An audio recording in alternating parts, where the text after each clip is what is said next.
Hi everybody, this is Dr. Brichter Von Doom. Thanks for your patience, guys. I've just gone through a move, which is why I haven't been uploading videos as frequently as I was before, but the move is now complete and I'm slowly unpacking my Lego, so I should be able to turn out videos more frequently. So anyway, today's video is on my what if versions of Thor. So we saw a couple of alternate versions of characters in the Marvel animated What If series, like what if T'Challa became Star-Lord. So I thought it would be fun to explore a couple of what if scenarios for the character of Thor, and you can see my alternate versions here. We're going to walk through each of them on their own with a little bit of backstory. So I hope you enjoy. So our first two what if versions of Thor are StarThor and HawkThor. So StarThor is the what if scenario where Loki, as a child, sells Thor to Yondu and the Ravagers, and Thor grows up amongst them, taking the moniker of StarThor. And as he reaches adulthood, he forms his own Asgardians of the Galaxy with Meek and Korg and Valkyrie, and they have their adventures amongst the stars. So he's dressed very similarly to the regular Star-Lord with the dark red jacket and black pants, but of course we have the Thor face, and this one is from the Age of Ultron sets, and he has the wavy blonde hair that he shares with Star-Lord. And then to kind of reference his lightning powers, he has a element gun that primarily shoots electricity. Now, HawkThor is a what-if scenario where Freya, in the main continuity, Thor's mother, actually flees to Earth after Odin is killed by the Frost Giants, and she has a child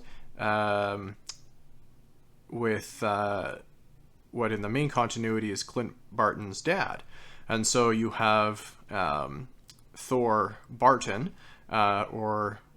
given the moniker of HawkThor, and eventually he's told of his Asgardian heritage and is given Asgardian armor, but he did grow up learning to shoot the bow and arrow, so he keeps that as his preferred weapon and keeps his sunglasses from Earth, and goes on to reclaim the throne of Asgard from the Frost Giants.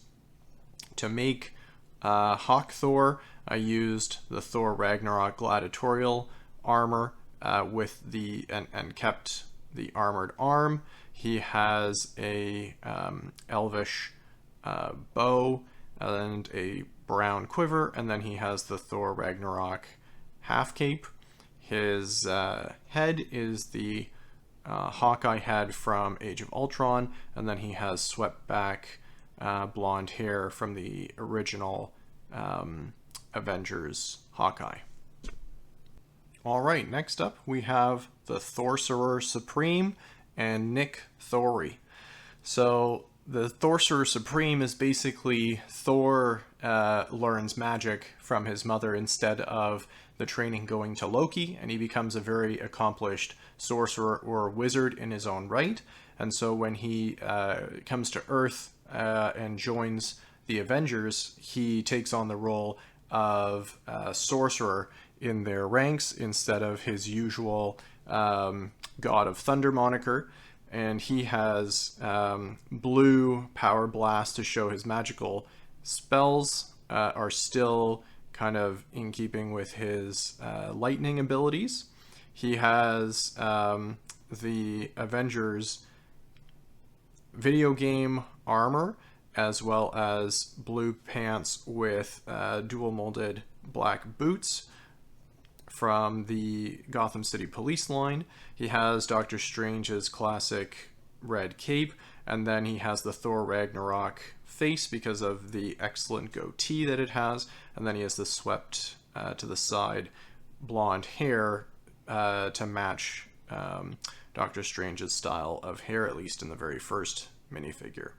So right next to him we have NickThor. So the backstory here is that when Thor's hammer is sent to Earth by Odin, Shield actually figures out how to use the power of the Space Stone, or Tesseract, which they figured out was containing this Space Stone, and create a device that can actually lift and launch Mjolnir. So you basically have a Mjolnir slingshot that Nick is carrying, powered by the Space Stone. And so he deploys this weapon in his classic black gear, but in order to power the device, he has a chest plate as well, which is why he's wearing Thor's Infinity War chest piece with dark silver arms and black legs. And then this is the classic Nick Fury head to top it all off. These next two are probably my two favorite in the series. We have Black Panthor and Captain Thormerica. So Black Panthor is a what-if scenario where when Thanos snaps his fingers, instead of T'Challa being blipped, Thor is blipped, leaving behind Stormbreaker. So T'Challa survives, and the Wakandans find Stormbreaker, and they're able to actually modify it with a vibranium spear grafted on to the original axe head. And so this gives T'Challa a new weapon, and in honor of his fallen comrade, he takes the moniker of Black Panthor and starts to dress a little bit more like Thor as he starts to develop some of his lightning powers. Don't ask me how. To make him, I used the Black Panther torso from the 2022 Black Panther mech, kept the black pants, gave him dark brown arms and hands to go with the sleeveless look that is very classic to Thor. He has the black hair in the same style as the newest Thor minifigure from Love and Thunder that is originally from Bard the Bowman, and the head is the T'Challa face from that same 2022 Black Panther mech. And then to make Stormbreaker, I just used the pieces from the newest version of Stormbreaker and attached it to a light silver spear. So next to him we have Captain Thormerica. So in this scenario, Thor actually is killed by the frost giants while battling them in Earth's Middle Ages in Scandinavia, and Mjolnir is lost on Earth as a result until it is discovered and hidden away. Unfortunately, in World War II, the Nazis discover the whereabouts of Mjolnir and are trying to unleash its power. So Steve Rogers, as Captain America, leads a task force to Norway to try and stop them. And in the course of the battle, in desperate need, he is somehow able to summon Mjolnir to him, and this is how Captain Thormerica is born to continue the struggle and defend Earth. So to make this, I used the Avengers video game torso for Captain America, gave him light silver arms, red gloves, Thor's light silver helmet, also from the video game line of minifigures. He has the classic Mjolnir, he has his Captain America shield, and he has Thor's red cape. Next we have Thor Machine. So Thor's depowered due to a nefarious plot by Loki, but to stay a member of the Avengers and continue to fight alongside them, Iron Man crafts a armored suit for Thor. So the color scheme here is reminiscent of Thor's original outfit from the comics. He has blue armored legs taken from the Space Force minifigures from, I think, the collectible series.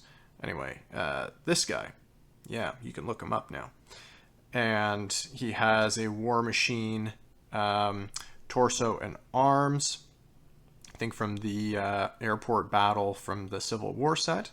He has the original War Machine helmet, the gray helmet from the Iron Man 3 sets, and then he has some boosters on the back that are similar to many of the brick build boosters that have come out with recent Iron Man sets. And for his weaponry, he's given gauntlets that shoot electricity, as Thor is very familiar with fighting with those powers. And who's wearing it?